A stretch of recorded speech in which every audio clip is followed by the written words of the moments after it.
Hello everyone, I hope you're doing well. Today we will begin a project to replace the background of a live action shot with a 3D rendered background. In this video we will be rotoscoping our actor and doing a 3D camera track so that we can take our camera and our actor into Unreal. Ideally for this you want to find a close to medium shot of a person, so no feet, no ground. So we don't really want to deal with shadows and all of that for your first time doing this sort of background replacement. Ideally, you want to find something with a little camera motion and a little bit of acting, but not too much, as you don't want to put too much on your plate. And finally, you want to find something with enough detail in the background that After Effects will be able to get enough data to do a proper 3D camera track.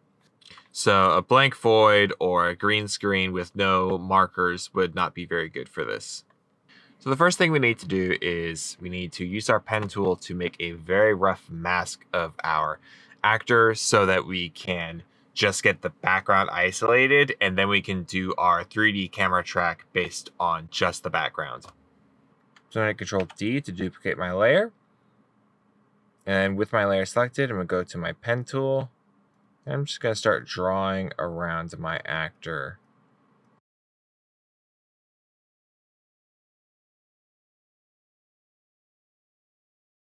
And once it's done, I'm going to pull this out and go to masks. Open this up until I get to mask path, and I'm going to keyframe that mask. And then I'm just going to move forward. As I move forward, every few frames, I'm going to periodically move my points around in my pen so that the mask will follow my actor wherever he goes on the screen. This process took me about 10 minutes for this 4-second shot. However, this part may take more or less time for you depending on how much your actor is moving in the shot. Once you've finished making your mask, go ahead and hide the underneath layer. And then change your mask type to subtract. If you don't see the option to change your layer modes, go ahead and press the toggle switches / modes button right here. And now, as you can see, that top layer is acting as a mask for the background layer underneath it. Now that's set up, we can go ahead and get our 3D camera tracking data. So I'm going to collapse that layer information, and then I'm going to right-click my mask layer and go to Pre-Compose, and I make sure that Move All Attributes into New Composition is checked, and then hit OK. And that will ensure that when I do my 3D camera tracking, it will only get the background data.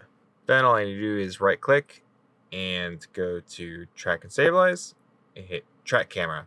And what it's going to do, it's going to analyze the footage for a while. And now that it's done, it has placed all these little points around my background. And each of these points is a spot that After Effects is tracking to gather information about where the camera is moving. Then once that's done, I'm going to go to frame 1, and I'm just going to select 3 of these points.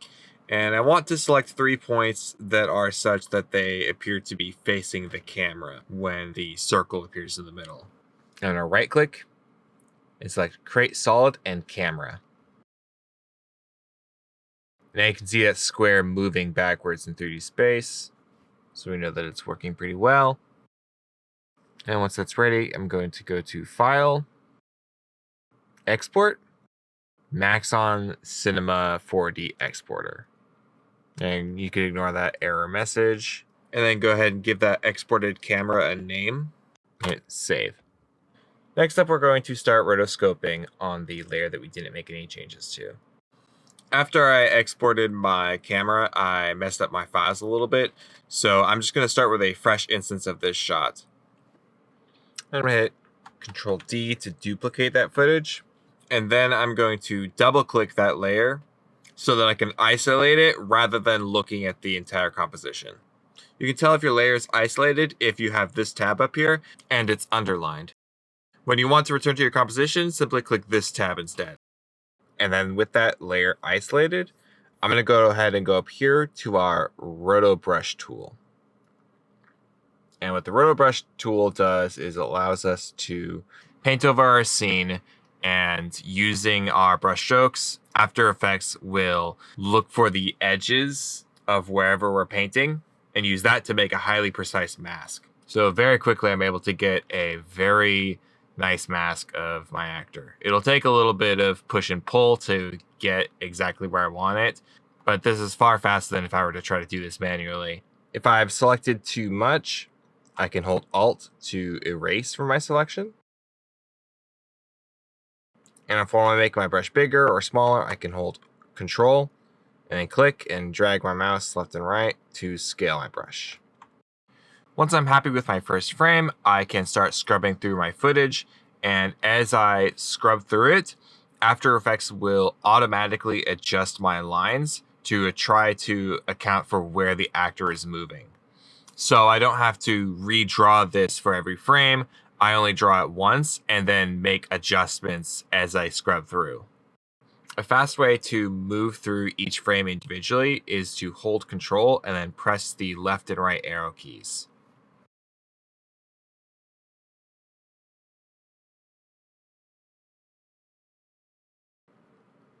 So all I really need to do is go through each frame and make sure nothing is really getting lost. And for a shot like this, I can check use motion blur as well.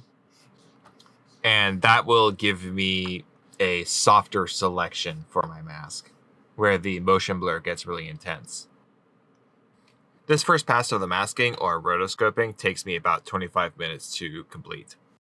I'm especially keeping an eye out for problem areas, such as some of the corners in his coat where his collar meets his shoulders or where his arm meets his torso. Those areas tend to have a bit of leftover background being included in the mask that need to be corrected for.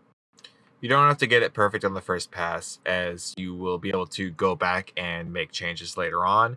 In fact, I'm going to export a PNG sequence of this after I'm finished and bring it to Unreal. But then later I'm going to do touch-ups after I'm done in Unreal and I bring the Unreal footage back into After Effects. I think a good target to go for is about 50 to 70%. So you get an idea of how it'll look when you bring it into Unreal as a preview, but you're not committed to a final product rotoscope when you render your backgrounds in Unreal and bring them back into After Effects. And now that my roto is complete, I'm going to go ahead and hide the other layer. So I can isolate my rotoscope layer by itself. I'm going to hit this button. I can see the transparency.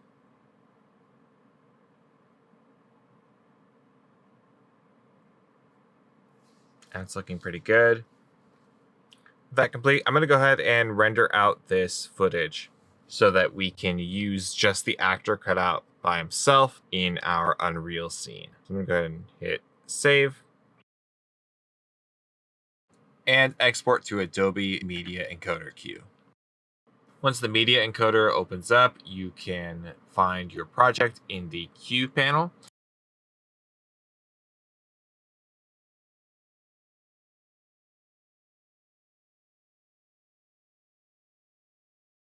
And then I want this to be a PNG sequence, specifically a PNG sequence with alpha, because I want to preserve the transparency that I got from that rotoscoping that I did.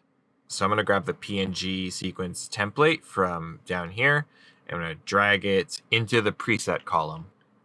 And I'm going to start the render. Once that's finished rendering, you should get a PNG sequence that looks something like this.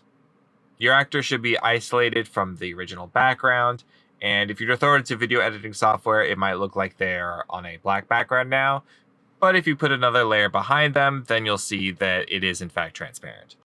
And with that, we can wrap up in After Effects for the time being, and in the next video, we will move into Unreal Engine. This is a much shorter video than usual. However, the rotoscoping will probably take you a very long time as it's very tedious. So this step will likely take you longer than the runtime of the video may imply. And with that, I hope you have a good day, and I'll see you in the next one.